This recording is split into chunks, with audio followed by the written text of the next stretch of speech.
Aloha. Aloha. I feel like I'm in sacrament meeting right now.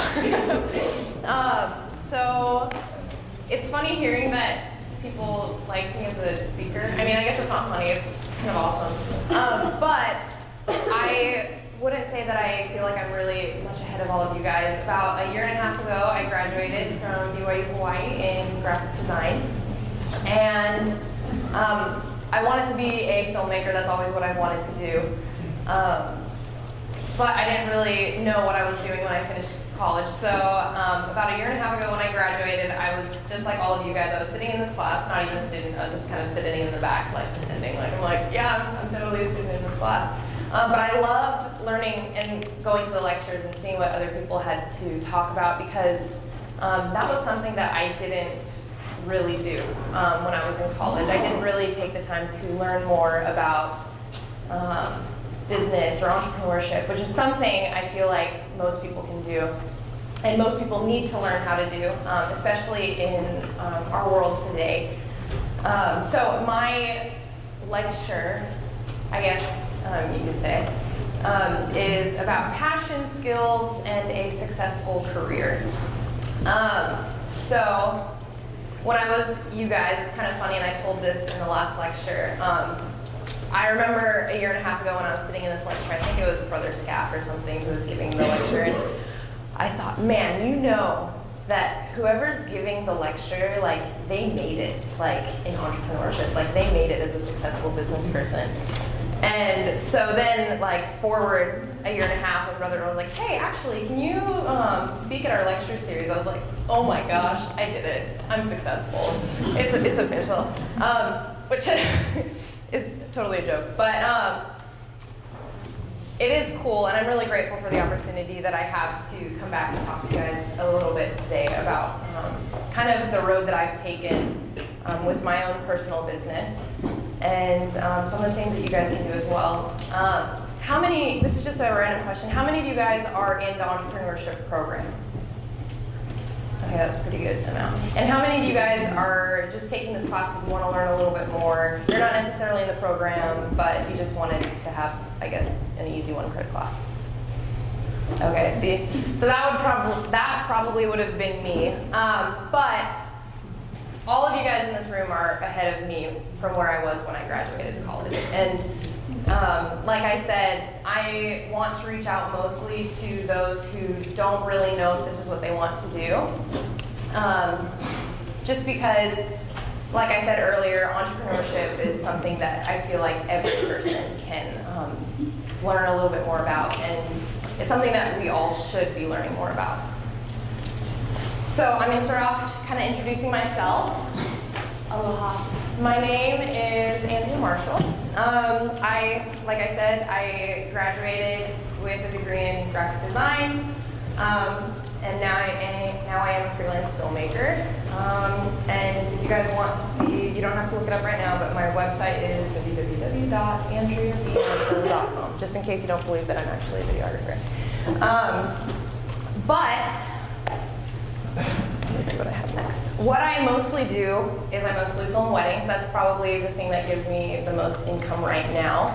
And this video is actually one that I haven't shown anyone yet, so you guys are the first people to see it. Every Valentine's Day, I like to make a little reel of all the weddings that I've filmed throughout the year, and so I haven't even shown like the people who are in this yet, this video. So I hope you guys like it.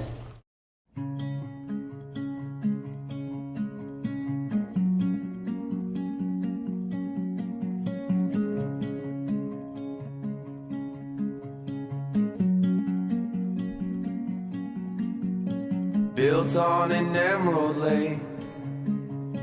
Oh, how the rain showed its face that day. The morning the storm rolled in, hearts would race, and the wake we made would cause all the waves to crash in. Let's take a drive through the canyon. Oh, you can be my companion, I'm just rambling on.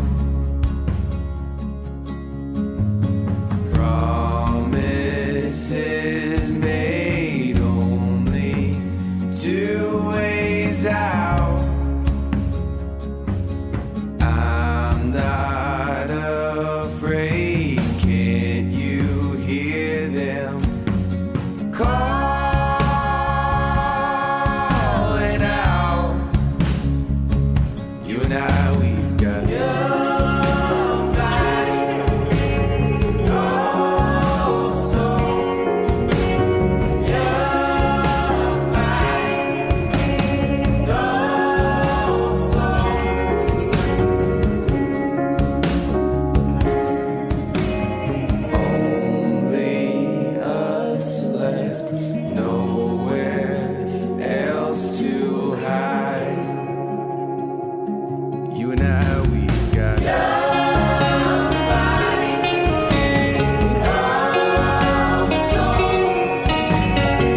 Okay. Present. So that's mostly what I do. That's probably where I get most of my income. But on my free time, I like to kind of just make short videos. So I'll go through and I'll do a couple weddings, and then I'll have these breaks. And during those breaks, I like to make short videos that are kind of just fun personal projects that are for me. And it's funny because some of those personal projects have ended up being like some of my most paid projects, which is like not all what I was expecting. One of them I did in particular, so there was this contest last year. Brother Earl talked a little bit about this in my bio, but there was a contest last year from Nespresso. Now I had no idea that Nespresso was like coffee, but I was like, whatever, it doesn't even matter. Anyway, so I entered this big coffee contest, and they had like this video competition, and the idea of the video competition was really interesting to me. It was, you make a video in a vertical format, so kind of like right here you can see like the vertical aspect ratio. And I wanted to do something that I'd never done before. I wanted to kind of take, I guess, motion graphics and mix them in with live video. And that was something I'd never done before. And the theme of this video contest was, you have the power to. So it was pretty like broad, pretty vague, and I was like, okay, cool. So I found some poem on Instagram, I think, and I emailed the guy and said, hey, I like this poem. Can I use it for this video contest I'm entering? And he was like, yeah, whatever. And so I took the thing and I drew out what I wanted to do, and I went, and one day with my sister, I think I pulled her out of school and I said, hey, let's go film this video. I have to get it done like now. And so she's like, okay. So she comes out with me and we go and film kind of just around yay, and it was really fun. I had no expectations for it. I thought it was just going to be this fun little project where I could learn new things. And I honestly I didn't think that I would win it. I didn't think that that was even a possibility.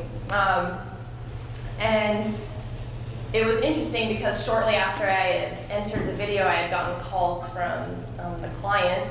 And they said, hey, we love your video, and so we want to shortlist it, and then people would vote on it to see if, so it could go on to the next stage of this competition. So I was like, okay, I was surprised that they wanted it. I was like, this can't be real, this can't be a legit competition, if they wanted this to go on to be shortlisted. But I was like, okay, fine. So I had gone in and they made me go out and get votes and things. And so that's what I did. I went and got a bunch of votes, and I ended up being in the top 3 for the votes. And the top 3 were flown out to New York last April for the Tribeca Film Festival.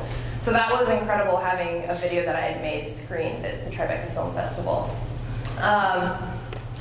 And then, while I was there, it was the top 3 of us, it was another competition between us 3, and my video had won in the top 3, and so they had flown me and my actress, who was my 13-year-old sister, to France for the Cannes Film Festival. And so it was incredible that I got to go out and I got to screen a video that I made for both the Tribeca and Cannes Film Festival. That's unheard of, especially being a 24-year-old.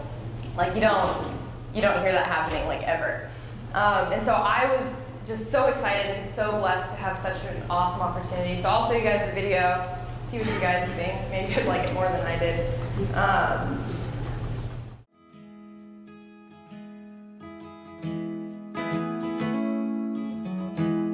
Get out from your house, from your cave, from your car, from the place you feel safe, from the place that you are. Get out and go running, go funning, go wild. Get out from your head and get growing, dear child.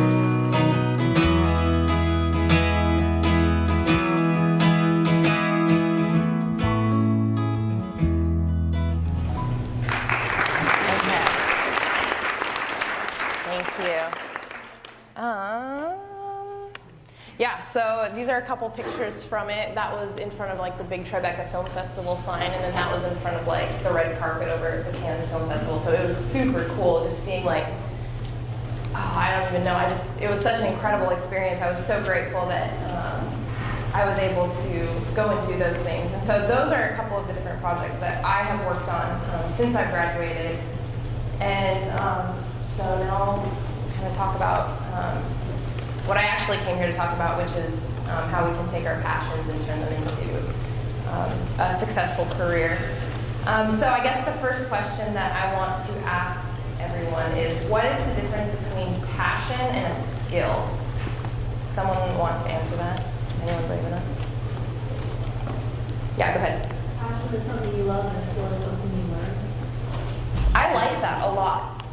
I should use that. Yeah, exactly. So if anyone didn't hear that, she says a passion is something that you love and a skill is something that you learn. That I feel like is like perfect. I don't know, I never even thought of that. I think that's awesome. Does anybody else have any thoughts that they would like to share with me and everybody? Bueller? Okay, well, I guess we'll just kind of build off of that. Exactly what you said, a passion is something that you love. For example, for me, I am obsessed with video, I'm obsessed with art, I'm obsessed with pretty much anything visual.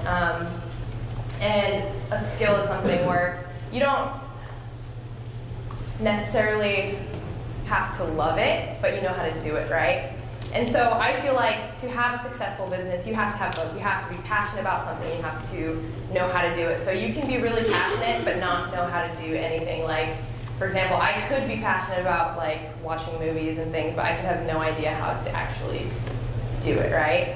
And then, or I could be really good at cooking, but I could hate it. Like, you aren't gonna be successful as like a chef if you hate your job, and you're not gonna be successful as a videographer or filmmaker if you don't know how to do it, right? And so, I think the first thing that we have to do is we have to discover what our passions are. And so kind of like what we talked about, what is it that you love to do? And then what are some things that drive you? Did any of you guys watch the YSA Fireside by President Uchtdorf like a week ago? Yeah, I'm sure a bunch of you did. He said something in that devotional that really stuck out to me, and I kind of wanted to share it today with you guys. The quote says, "I have great hope for those who pick a less prestigious occupation, but who do the best they can and find ways to make their work interesting and challenging." And then he continues by saying, "I have less hope for those who choose impressive sounding occupations, but along the way lose that inner fire necessary to make them successful at their work. In fact, successfully adapting to changes in the workplace will be one of the prime attributes your generation will have to develop to cope with the future."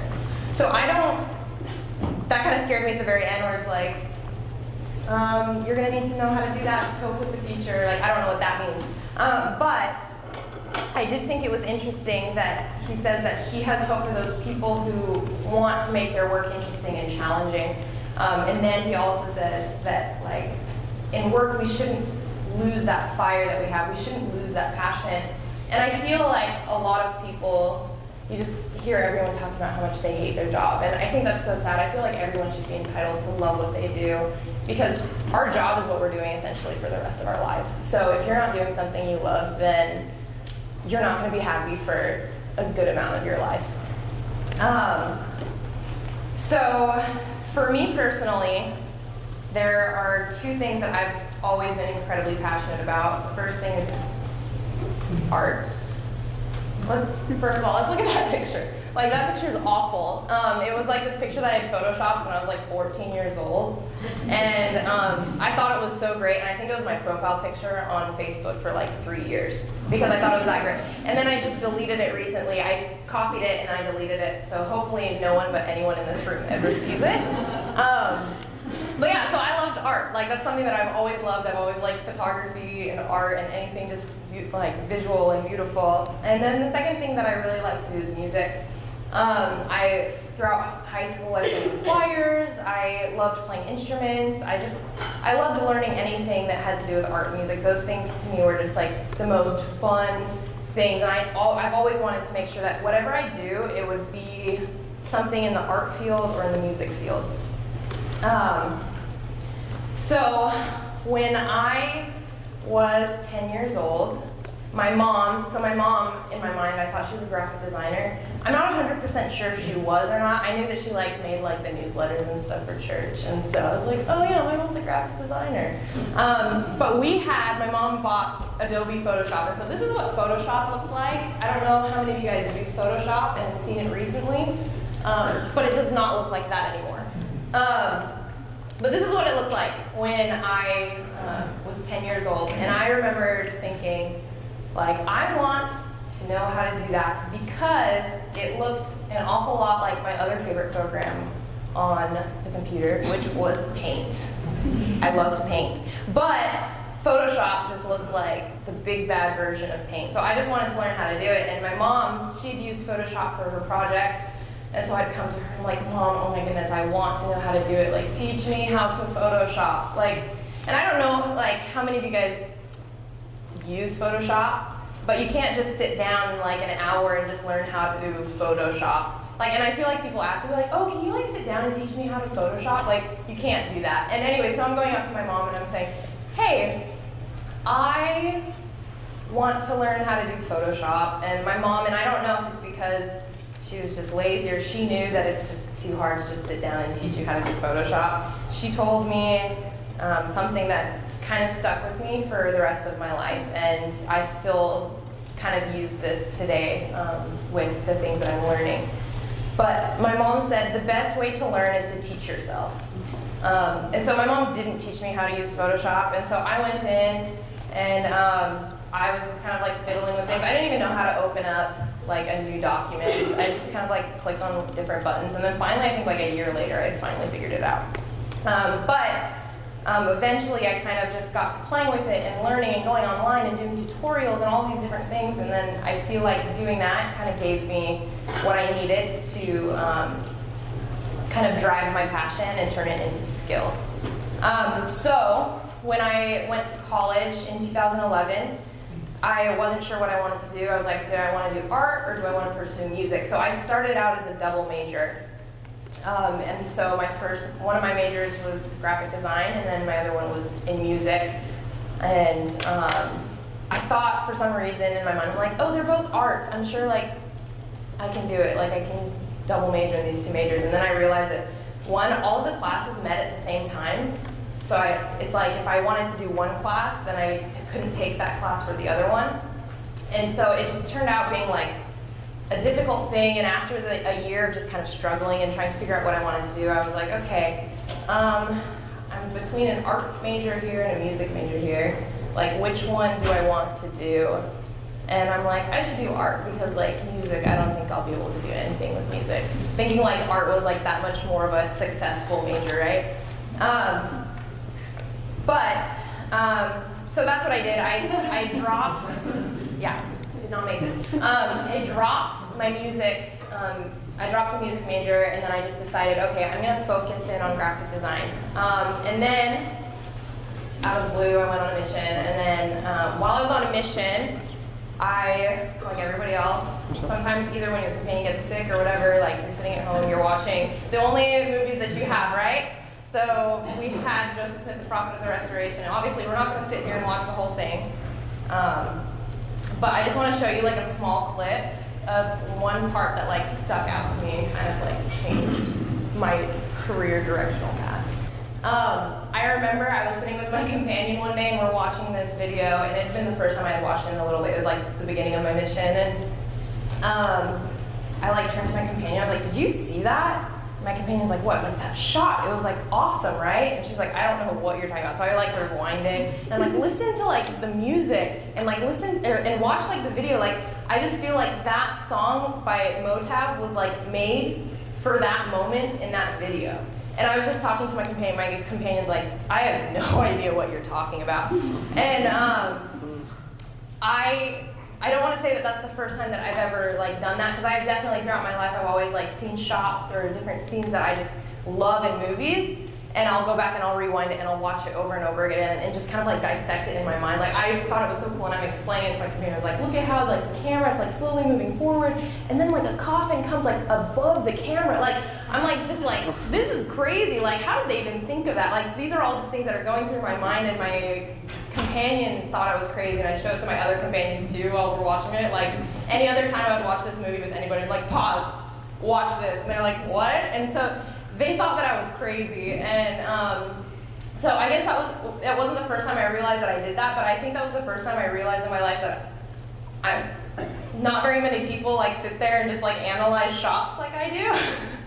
And so I realized I did that with like several things on my mission, right? So there were a couple of videos that like, just like the music, where the music lined up with the video, and just like the way that it was shot, everything about it, I was just like, wow, like, and I'd go back and I'd rewind those things over and over and over again. My companions thought I was insane. But that was essentially when I kind of decided, like, there is a career out there that uses both art and music, and that was film, because you have to use sound. Like sound, for people who do video, they know that sound is like one of the most important parts of video making. And so when I came home from my mission, I just was like, okay, I'm gonna be a filmmaker. Like, and I just tell everybody that. I'm like, I had no idea. I didn't know anything about making videos. Like, I had taken a couple of pictures before my mission, but I didn't know anything about making videos or films. So I came home, I bought a camera, and I just decided that I was going to learn how to become a videographer, and I was going to make foreign messages for the church. Like, that's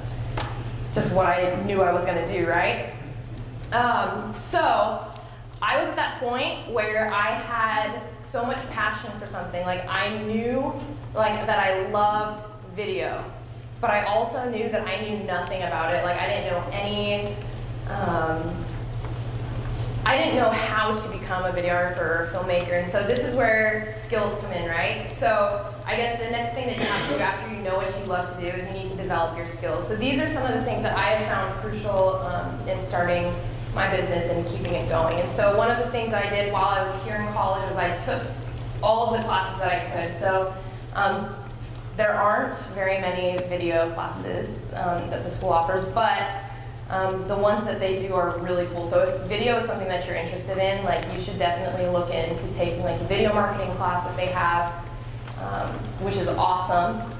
And then they also have a couple, I think, online video classes as well, taught by Brother Scaff. And so I took those classes, and I'd sit there and I'd listen, and I loved everything about it. I had so much fun in all of the classes that had to do with video. And then I always wanted to learn more. Even when I wasn't in class, like, I just wanted to learn more. So I'd go back and I'd watch tutorials, and I'd learn how to do things that I didn't necessarily learn in class, or I'd ask my teachers and I'd say, hey, do you know how to do this? And they're like, oh, sorry, no. So then I would go online and I'd look up on YouTube, and I'd just type in something random and be like, how do you use this? And then it would pop up, and that's how I learned how to do it. That's essentially how I learned how to do most of my things with editing, and even how to use my cameras was just through watching tutorials. And then another thing is, make it a goal to become the best at what you do, and talk with professionals for tips and advice. And so I'll go a little bit more in depth with these in a second. So this was one of the videos that I did when I was in school. So this is one of my first videos. Like I told you, I wanted to be a videographer, and then I came home, and I'm not going to show you the first one because the first one's awful. But I'll show you one of the first ones, and it's still not like great, but it's definitely one of my favorites that I've made. So I'll go ahead and show it to you guys.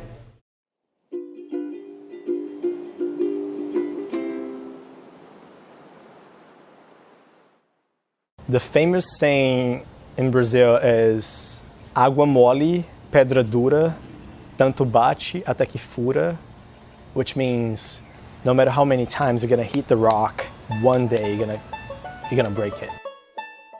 My name is Davison Francisco Gomes de Oliveira, but you can call me just Davison.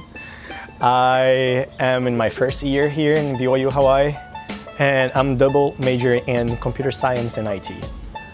I'm from Sete Lagoas in Minas Gerais. As everybody knows, the food in Minas is the best food in the whole country. I'm sorry, but it is. We have feijão tropeiro. We have pão de queijo. We love meat. We love beans. Oh my gosh, it's so good.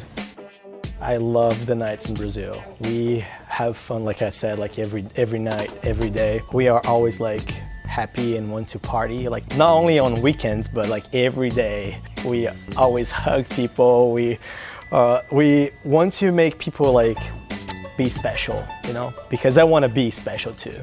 When I was young, my father always woke us up to go to the church, to the Catholic church. And I was that kind of child that like asked everything. One day I was asking like about God, Jesus Christ, and the Holy Ghost. And I was asking the professor if they are like 3 different people or just one person. And the professor told me to just like be quiet. So I decided to not go to church anymore and just learn about the other religions. And some of them were like really loud. Some of them didn't make any sense. One day I just gave up. One day I was sitting in front of my house and the neighbor just was driving the missionaries to their houses. And they saw me and they stopped and they was like, hey, this is the missionaries and blah, blah, blah. I was like, I'm done with church. That's cool. Good for you, like your American says.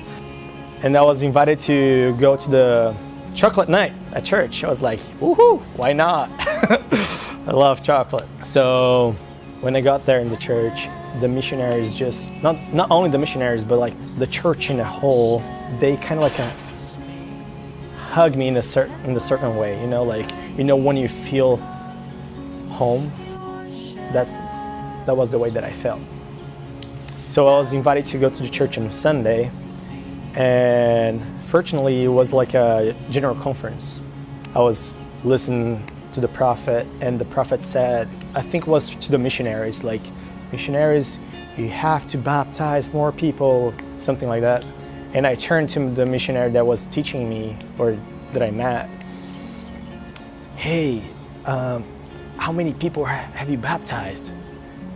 And he just tapped on my back and was like, I don't remember, but you're the next.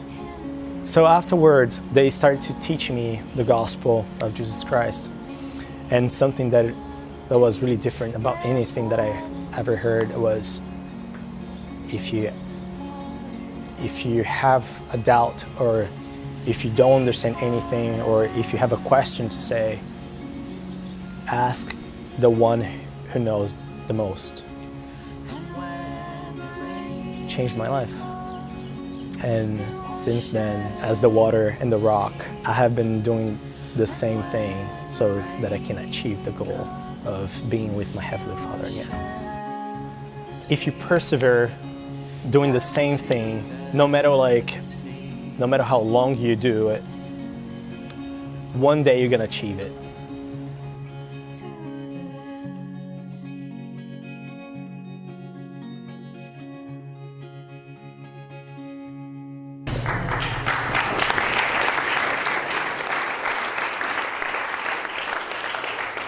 Thank you. Do you guys know Davison? He's funny, right? So when I was filming it, honestly, this is one of my favorite videos, and I still, like, when I watch it, I still, like, get super choked up over it because he has such a cool story. But it was so funny filming him because he, like, we go out on the point, like I told you, I had just, like, started filming, and we'd go out on the point, I'm like, okay, Davison, start dancing, and he was, like, totally down to do it, like, okay, sounds good, and I was like, okay, just filming around him, and so he was such a trooper, but, yeah, that's one of my favorite videos, and like I go back and I watch videos, like some of the first ones that I've done, and I can see like the technical side, that like there were still things that I was still learning and I still needed to improve on, but like overall, I like doing videos like these, that's when I realized like this is what I want to be doing. So here's another picture. This was the first wedding that I filmed. It was just one of my friends, and this was even before I even knew that I was going to become like a freelance filmmaker. Like I don't know what I was even thinking that I was going to be doing when I graduated, but I had no plan essentially. But this was my first wedding that I had filmed, and it was right before I had graduated. And like, guys, that is how you should look when you go to work. Like, I was stoked to be filming that wedding. Like, it was so much fun. And I think about it, and I still think about how much fun I was having when I was doing it. And I still, whenever I go film weddings, like, I just have so much fun. Like, receptions are a blast. Like, everyone is crazy. Like, it's so much fun, and you get to be, like, in the middle of it. And, like, this picture, I love it, too, because I feel like I look like I'm just, like, a third wheel, right? But that's essentially what you are, is, like, a wedding videographer, photographer. You're just, like, the third wheel. You literally just follow the bride and groom around all day. But so anyways, I just thought was a really funny picture, and this was me kind of just practicing. Like, I wasn't getting paid for this one. I called my friend and I said, hey, you're getting married. I've never filmed a wedding. Like, could I do it? And she's like, yeah. So I filmed it, and it was just such a fun experience. And that was after that, like, people had started calling me and they said, hey, I saw Megan's wedding video. Like, how much do you charge? And this is after I graduate, right? So people were like, how much do you charge? And I had no idea what to even say, right? I'm like, ooh, and I gave out some like incredibly low number, and then after I said, I was like, oh my gosh, why did I say that? And so, guys, this is why you need to take like business and entrepreneurship classes, because I had no idea. Like, I didn't realize that when I graduated, like, it meant that, like, even as an artist, you have to know like the business side. Like, I've always just imagined, like, when I grow up, I'm gonna make art and it'll be so beautiful. But you have to, like, know how to make money as well, and so that's why it's like so important, I think. But yeah, so love what you do. And then another thing that's really important is, like, when you're getting your skills, become the best at what you do.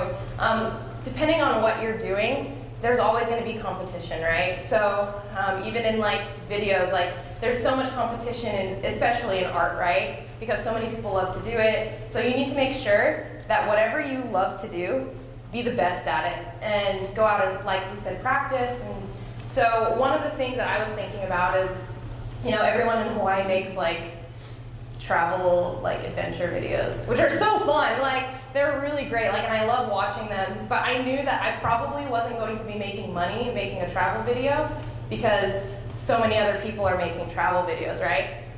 And so I was thinking, I was like, how can I use my skills as a graphic designer to be different from other filmmakers and videographers? And so I decided that I wanted to learn more about motion graphics. And so I went on again, and I watched hours of tutorials, and then like days of just like fiddling around on like software, pretending like I was knowing what I was doing, and I'd like follow the steps completely, and it still wouldn't come out right. I'm like, I don't understand. I'm doing this like what it's saying to do, but it's not working. But so it was just like meticulous, like amounts of time just going through and trying to do this. And so I decided that that was something that I wanted to become better at, is I wanted to become better at like animation and motion graphics and title design, because not very many people do that. And so here's another quick video. This one's really short, but this is one of my favorites that I did for BCC, for the marketplace.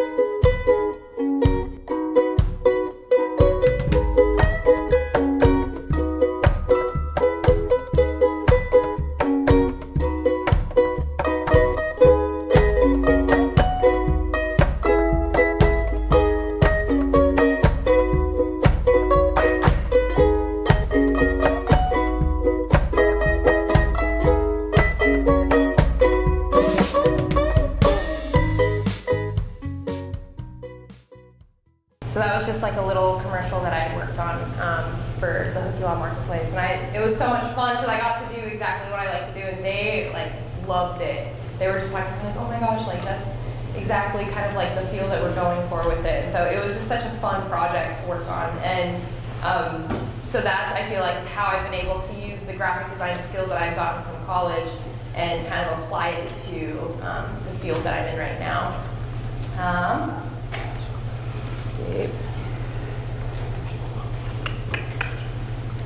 Okay. So then another really important thing is to get to know professionals who are in the industry. So one of the things I talked about a little bit earlier was talk to your professors who have worked in that trade. So I did that a lot. I always talked to Brother Scaff. I always talked to Tay about like different things that they have done and things that have been successful for them. And I feel like that really helped me kind of guide kind of what I wanted to do for myself. And then, yeah, like it says, professionals can offer advice on what to do and what not to do. Because I think a big thing about like being a business owner is you learn through mistakes. You learn from a lot of like trial and error. And so that would happen to me in the very beginning, is that like I would have clients and they'd always cancel on me, and it was because I wasn't charging deposits or things like that. So then I was like, oh, I need to be doing this. So I feel like my business personally has just been kind of learning where I'm doing something and then something happens. I'm like, okay, I need to change this. And so talking to people who are in the industry can be a big help if you want, like if that's something that you want to do. And then another thing with talking to professionals is it's a great way to network. So funny story, I go and I'm like an extra for Hawaii 5-0. And I go and do that a couple times a month. And so yesterday, it was actually really fun. Yesterday we went and we were, it was like the 70s reenactment. So we had to dress up like in the 70s and stuff, and it was super cool. But I like to go to those things, and they always call me, and I think the reason is because like they never see me like in any of the shots, and it's usually because I'm like hiding in a corner, like talking to the cameraman and talking to like different people, just being like, how do you do this? Like, and then it's cool because I'll be kind of like off in the distance talking to just some of the people, and they'll be telling me the things that are being like funneled through like their earpieces, and they're like, okay, so for this next scene, this is how they're gonna set it up. They're gonna put the lights here, they're gonna do this, they're gonna shoot with this camera, like, and all these different angles. So it's really cool. Like, even though I wasn't there to like necessarily be like filming, I was there to go and meet people who are in the film industry and talk to them. Like, it's super cool. So that's one of the things is like, even if you go in and you're not like anybody, just talking to people who know what they're doing can help you, and can also help you meet new people who can eventually help you in the future. So another big thing that's really important, I think, with starting a business is be willing and ready to make adjustments. And so kind of like I said, there are just different things that happen while you're working, and you realize that a certain thing doesn't work, so you have to change it. And so one thing is, change is really good. When we do something wrong, it's like a really good way for us to learn how to do it correctly, right? And then one thing that I always like to do is pay attention to my audience or my clients and see what they have to say. I like it when they give me reviews. I like it when they tell me what they like or even what they don't like. Technology is awesome. We have so many like resources at our fingertips, especially right now, social media. So most of my videos, I put them on Vimeo, right? And it's cool that even Instagram, everywhere you go, they'll give you like statistics and like a statistic summary. And so this is kind of what they look like, and this kind of tells you what your audience is, who they are, what they're watching, how much they're watching. And so this is why I like to look at this stuff, so it tells me how I can improve and how I can adjust, just by numbers, right? So the ones that I like to look most at are these ones, right? So it says, in the last year, you've had 18,000 views, right? But only 5,000 of them have been finished. And so, and then another thing is most of the device, or most of the plays have been played on your phone, right? So that tells me like how much I need to be adjusting like what I'm filming to. Like, I can't make really small fonts or types if people are watching it on their phone, you know?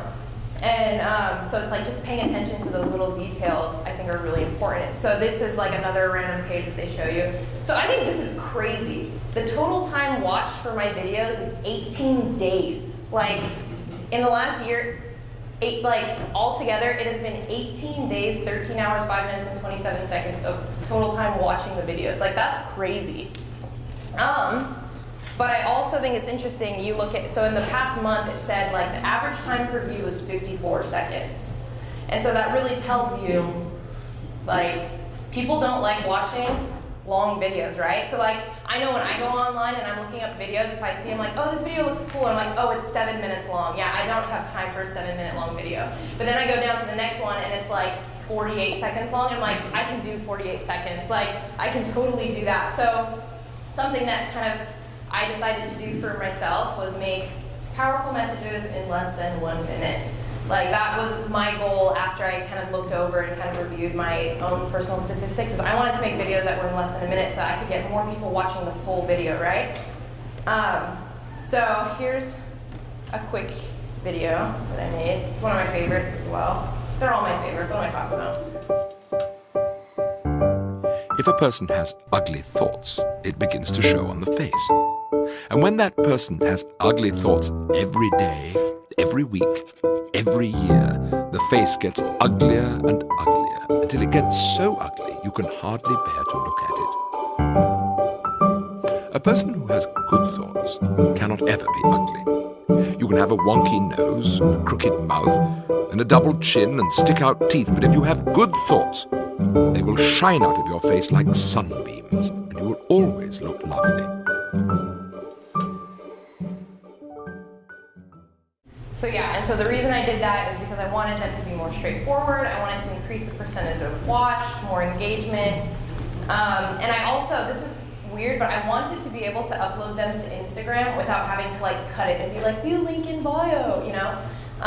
So that was like some of like the main reasons why I decided that I wanted to try and make messages as like short and just like cutting out as much of the fluff as possible so that people will just watch it and just enjoy it and the end, right?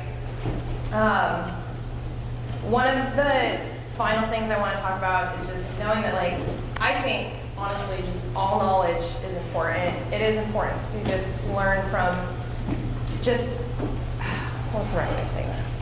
When I was at school here, I wish that I had taken more classes, not even just in like entrepreneurship, but I wish I took more history or more like anthropology. Just like there are so many classes that like I think back, I'm like, man, I wish that I took that class so I could learn more about it, right? And I think that that's the same thing with all of us. Like, we all have this thing that we want to become, right? But we can learn so many really interesting things from other sources as well. And so I think it's important to take the classes that we have in our majors, but also look into like other things that we're interested in or other things that might interest us. Because at the very end, like, we're here to gain knowledge, and it doesn't matter like what it is, but it's just, yeah, it's just important to just learn. And then behind the last door, I guess. And finally, don't forget where your skills came from. I know that I wouldn't have made it as far as I did without the help of my Heavenly Father. And I don't think that I could continue doing this without the help of my Heavenly Father as well. And so I think that's really important, is to know that He's with us along the way completely. And hard things happen, for sure. Like, in your business, and just like these trials will come up and things are just really hard when you're kind of just doing things on your own. You're like, oh, why am I doing, like, there are days when I'm just like, why am I doing this? Like, this is so hard. But then I go back and I think about all of those different things that have happened in my life that have happened, and I know that they've happened for a reason. I know that this is the path that my Heavenly Father's wanted me to take. And so I think that's something that everyone needs to take into consideration as well, is just like, just know where you get your talents from, and then learn how to use them to your best ability. And Heavenly Father is always going to help if it's something that you want to do. So I guess, yeah. That's it, we have 30 seconds. Well, then, I say these things in the name of Jesus Christ. I don't know, is that how you end these?